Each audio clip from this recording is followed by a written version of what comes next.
Summary of The 7 Habits of Highly Effective People by Stephen R. Covey. Written by Leah Schullery and Quick Read. Narrated by Blake Farha. Introduction. Everyone wants to succeed. But what makes some succeed and others fail? First off, what defines success? While some may find that they have found financial success, they may find that they are empty in other areas of life, such as in their relationships or in developing personal effectiveness. Through studying 200 years of literature, Covey found the concept of success has changed significantly over the years. While success was based on character ethics like integrity, humility, and courage before 1920, success is now based on personality ethics like public image, attitude, and personality. To find true success and see true change, you won't be able to take shortcuts. Instead, you'll need to address the underlying conditions and allow yourself to undergo a paradigm shift. Change yourself fundamentally and adopt the 7 habits of highly effective people. Chapter 1. Principles and Paradigms. The 7 habits of highly effective people begins by looking inward and starting from the inside out. As a society, we attempt to create lives on social media that are aimed to portray happiness and near perfection. And considering social media as a mere highlight reel of a person's life, we may find ourselves altering our appearances on the outside while struggling internally. Stephen Covey asks his readers to think about what they most value in life, and imagine if everything were taken away tomorrow, what would you desire most? Will social media followers be on the list? Probably not. So how can identifying these values help you improve your life? By improving yourself from the inside out. Before you can change your life, you must work on digging deep inside of yourself and identify your fundamental habits and belief systems. These principles are at the core of your character and serve as a compass to guide you towards your goals. Perhaps your principles are concepts like fairness, honesty, and integrity. These are popular principles that guide our actions and lead to success. However, principles such as selfishness and deceit can lead to failure. Principles are laws of nature, and you reap what you sow. Therefore, it's important to reflect on your core principles and determine if your character guide is working with nature or against it. Similar to following a map of a city to guide your way around, we follow our paradigms to guide us in life. A paradigm is a subjective basis for how we view the world around us. Everything we understand about the world is formed by our paradigms. For instance, a person with a negative paradigm will view a rainy day as gloomy and an inconvenience when going about their day, but a person with a positive paradigm will view a rainy day as an opportunity for growth, one that provides nature with the sustenance needed for survival. Shifting our paradigm is essential when seeking to make lasting changes. Once we shift our paradigms, then we can change our character, our habits, and our behaviors. This shift in character is why it's important to recognize and monitor your own paradigms so you can find out which ones are holding you back from reaching your goals. Author Stephen Covey experienced a paradigm shift one morning when on a New York City subway, a peaceful scene where most people were either reading or resting their eyes. Suddenly, a man entered with his rowdy children, immediately disrupting the peace and serenity. Annoyed by this, Covey asked the man if he could control his children. The man, tired and exasperated, replied that he should do something, but their mother had just passed away an hour earlier and they were all in shock. Covey's paradigm quickly shifted from irritated and annoyed to one of compassion with a desire to help. So you see, paradigm shifts can change your perspective about a situation, and while not all shifts will be as immediate as the one Covey experienced that morning on the subway, they can each make a powerful change in your life. So, unlike social media where you might work on covering your flaws and imperfections, this book will help you identify those qualities. Once you identify your biggest problems in life, you'll be able to view your problems from different angles and find their weaknesses. Working from the inside out and changing your habits, you can improve your life. Chapter 2. Habit number 1. Be proactive. Imagine life is just a book with blank pages. If you had the opportunity to write your own story, what would you want it to say? If your life were to end today, what would the book contain? Would the book contain stories of a person who accomplished nothing because you were a victim of your environment? Or would the book contain stories of a person who took action despite their physical environment? Here's where we have our first principle. The principle of ownership. We can take control of our lives.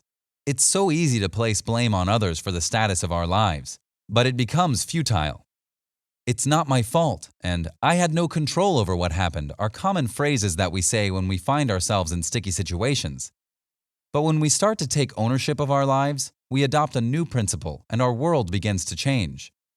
The principle of ownership forces us to admit that we let ourselves go, but it also forces us to take ownership of the successes in our life. This paradigm shift begins the first habit: be proactive. People who are proactive take action. They take responsibility in their life and assume ownership. For instance, proactive people don't wait for a diagnosis to make a healthy lifestyle change. They don't wait for their boss to give them instructions. Instead, they identify problems and come up with solutions. They actively listen to the people in their lives and don't wait for a fight to begin communicating effectively. To help you identify the difference between proactive people versus reactive people, imagine a circle of concern. This circle represents all the things that you worry about. Maybe you're worried about paying a bill or flying across the country. Inside the circle of concern is the circle of influence, which represents all the things you can do something about. Reactive people focus on the circle of concern, unlike proactive people who focus on the circle of influence. By focusing on the things they can change, proactive people shrink their circle of concern. One way to begin taking ownership is through language. Proactive people use words like I will, I can, and I prefer, whereas reactive people use I can't, I have to, and if only. Reactive people believe they are not responsible for their actions and words. So instead of saying things like, he makes me so mad, shift your focus to, I control my own feelings, and begin to convert reactivity into proactivity. Once you realize that you have a blank book to write, you can begin filling it with what you want it to say. Focus on finding solutions instead of blaming outside sources for your problems, and begin changing the way you react to the problems in your life. Take responsibility, take ownership, and begin filling your pages with stories of someone that took action. Chapter 3. Habit number 2. Begin with the end in mind. Imagine you're building a house from scratch. How would you begin this process? You'd first envision what you want the house to look like, right? You determine the layout of the house and then figure out every detail. Construction workers would then follow the blueprint to begin building. Without this blueprint, what mistakes could be made? Perhaps they forgot a key element, like stairs. Now, imagine your life as a blueprint. What is your end goal? What do you want to achieve? Planning is necessary for the success of any project, including your life. Here's where the principle of direction comes in. To begin with the end in mind, you need direction. Just like building a home, a direction is necessary for success. Effective people don't just work hard and expect success to fall upon them. Instead, they have a sense of direction in life. But how can you find that direction? Well, you can begin by imagining 30 days from now your friends and family are attending your funeral. What would you want those people to say about you? What are they saying about how you lived your life? By determining what you want your friends and family to say about you, it helps you realize what your life is centered around. Perhaps you're family-centered, money-centered, work-centered, or even self-centered. By imagining the end of your life, you can determine how you want to live. When answering these questions, you create your personal mission statement, which is the first step toward implementing habit number 2. Your mission statement is meant to serve as a compass and guide you to take the necessary steps to ensure your personal success and happiness. However, writing a mission statement isn't something that just comes overnight. It will take time, patience, and deep introspection. Similar to writing a blueprint, you'll probably need to complete several rewrites. If you imagine your personal statement as the blueprint of your life, you can begin to take action with purpose and intention. Just like each brick has a purpose in building a house, your actions should have a purpose in helping you achieve your end goals. Chapter 4. Habit number 3. Put first things first. Now that you've determined your values and principles, how can you begin taking action and living by those principles? By incorporating habit number 3. Put first things first. How many times do you schedule out your week, but then end up wasting time on things that aren't important? You feel as if you have no control over the several phone calls, meetings, and daily interruptions that hinder you from accomplishing your true goals. Perhaps you try to incorporate time management skills, but find that most techniques focus on efficiency, not effectiveness. So how do you change this? By prioritizing and ensuring the most important tasks are done first.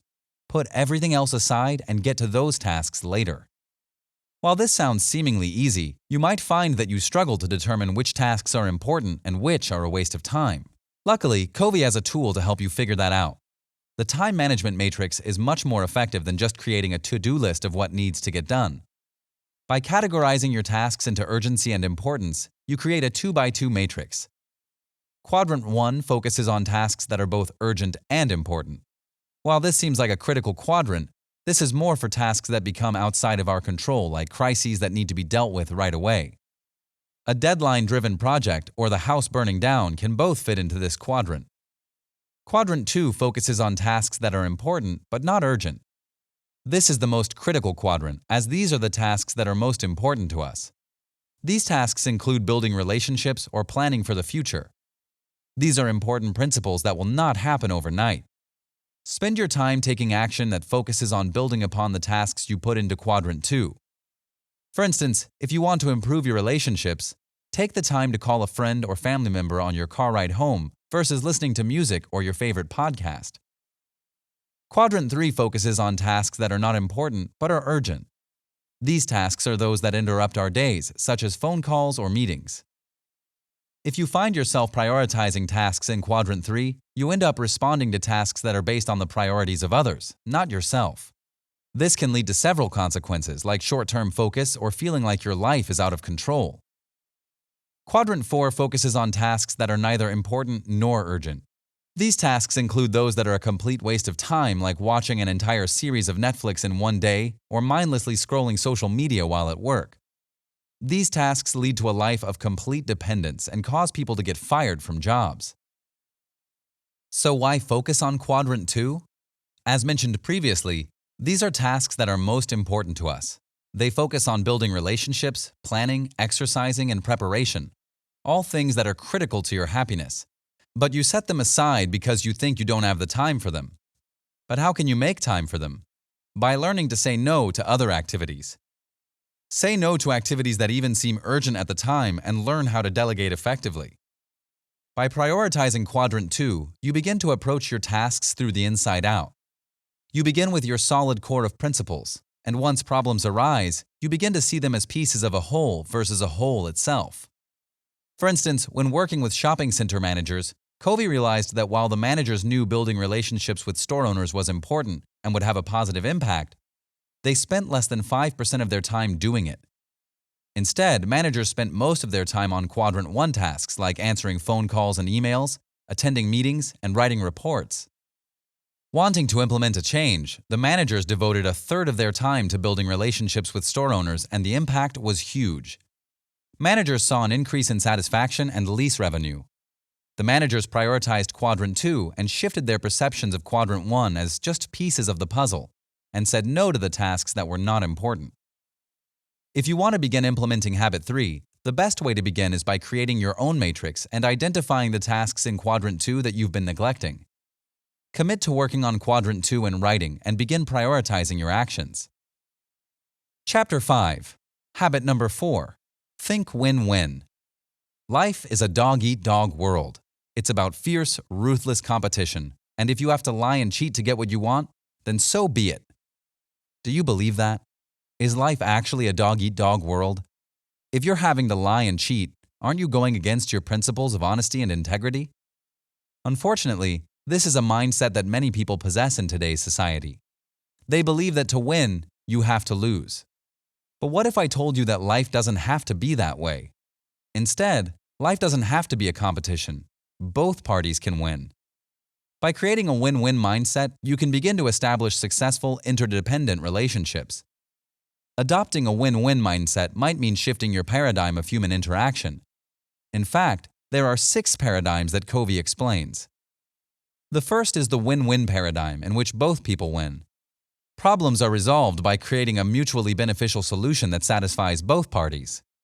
The second is the win-lose paradigm, in which people think if I win, you lose.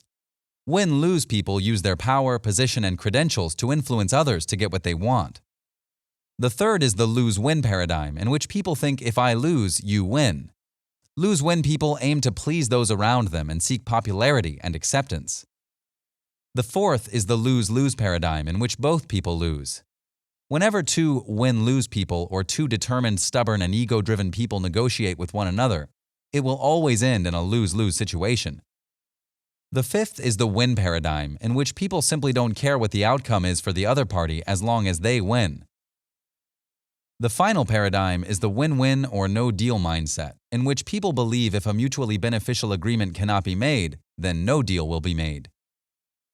When trying to find a solution, the most important thing is to be conscious of finding one that stays in line with your principles.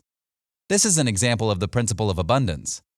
The principle of abundance embraces an abundance mentality, which means you believe there is more than enough for everyone. Those that don't have an abundance mentality instead have a scarcity mentality and believe that if you win, then another person has to lose. In other words, they have the "this town ain't big enough for the both of us" mentality. If you think win-win, you'll eventually find yourself building positive relationships because you'll end up strengthening both parties rather than slowly destroying one. A good exercise to begin thinking about how you can implement this mindset is by identifying a relationship that you have that could benefit from a win-win solution. Now put yourself in the other person's shoes and write down the solutions the other person would consider a win. Now write down what you consider a win. Try and come up with a solution that incorporates wins that mutually benefit each party. Chapter 6. Habit number 5. Seek first to understand, then to be understood. Imagine going to the optometrist and explaining to the doctor that you're struggling to see signs that are far away. Then the optometrist takes off his own glasses and hands them to you, saying, "These have worked for me for years. Try them on. They should work for you." No questions asked, no tests are done. The doctor just offers a simple solution that most likely won't help. You wouldn't go back to that doctor. You can't trust him. Now think about yourself going through a trying time in life. Divorce, the death of a loved one, the loss of a job. Who do you seek advice from? Someone that has never been in your shoes and can't possibly understand what you're going through? Or someone that understands your situation? Someone that understands, of course. You trust people that listen to you and you respect their advice. Whether it's a doctor or a friend, you trust people that understand what you're going through, and a key to understanding is through listening. If the doctor listened to you, he would know better how to help you rather than just giving you a random pair of glasses to solve your problems. Speaking of listening, the most effective form of listening is emphatic listening, which requires a paradigm shift to achieve. You see, we don't typically seek to understand first. Instead, we seek to be understood. At any given moment, a person is either speaking or preparing to speak, rather than preparing to understand. According to experts in communication, only 10% of our communication is represented by words. 30% is represented by sounds, and 60% is accounted for by our body language. If we replace our typical responses with emphatic listening, you'll see that you shouldn't necessarily focus on words to truly understand the other person. Instead, you should observe a conversation through feeling and meaning behind the words that are said. With words removed, what emotions are being conveyed? While this skill takes time and practice, it's certainly not impossible to learn how to listen emphatically. Once you master the skill of seeking to understand, then you can focus on being understood. When we truly understand the other person, we can adequately communicate and present our ideas in a way that builds credibility and trust rather than tearing the other person down. Chapter 7. Habit number 6. Synergize. Everyone is different, right? The world would be a pretty boring place if we all thought similarly and we couldn't learn from one another. In fact, we need one another. In the previous chapter, we discussed understanding and listening to each other for effective communication.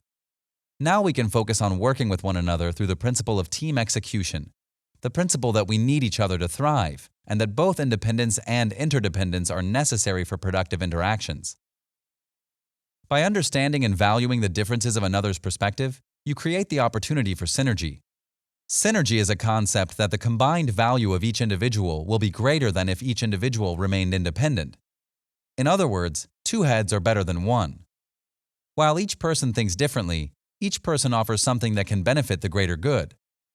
Synergy allows you to open yourself up to new opportunities with endless possibilities.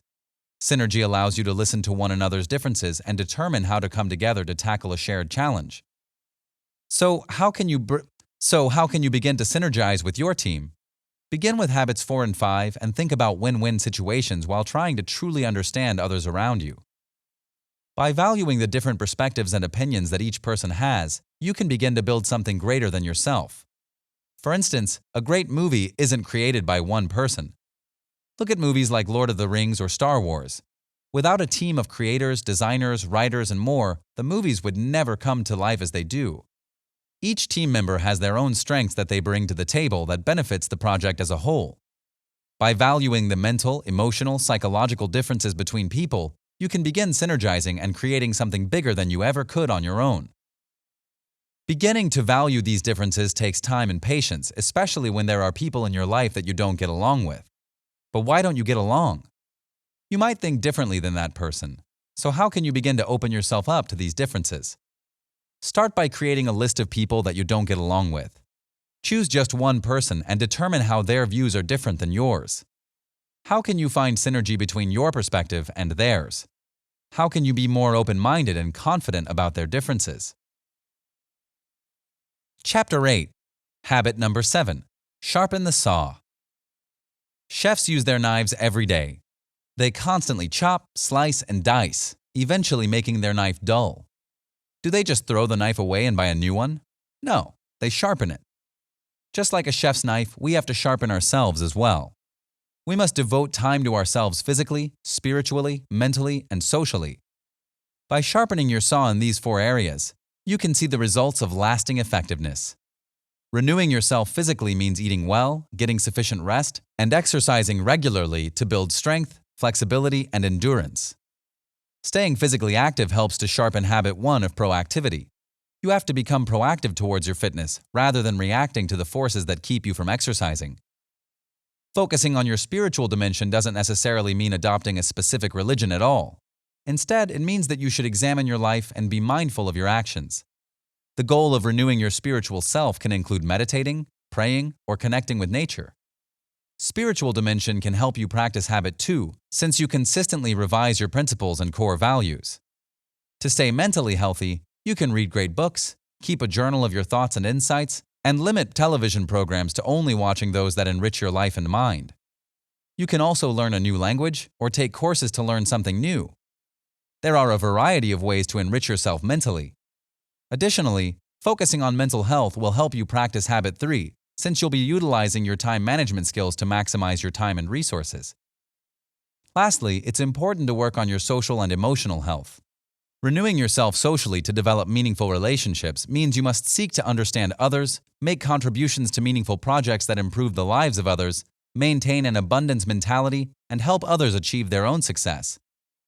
By working on your social and emotional health, you're practicing habits 4, 5, and 6 by adopting a win-win mindset, seeking to understand others, and finding mutually beneficial solutions through synergy.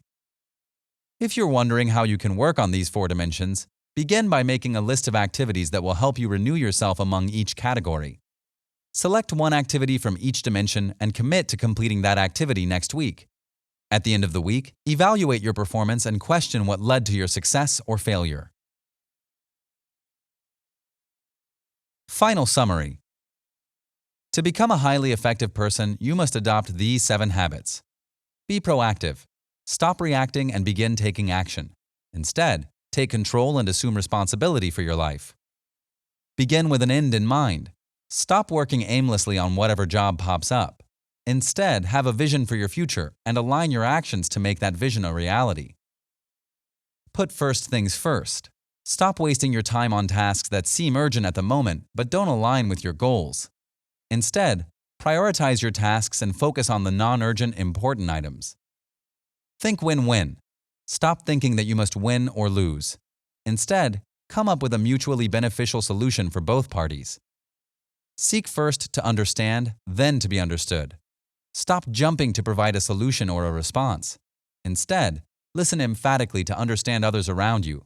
Then communicate ideas that align with another's feelings. Synergize. Stop working independently. Instead, use the strengths of others around you to create something you could have never created by yourself. Sharpen the saw. Stop working too hard. Instead, continue to work on yourself mentally, physically, spiritually, and socially. This has been a summary of The 7 Habits of Highly Effective People by Stephen R. Covey. Written by Leah Schullery and Quick Read. Narrated by Blake Farha.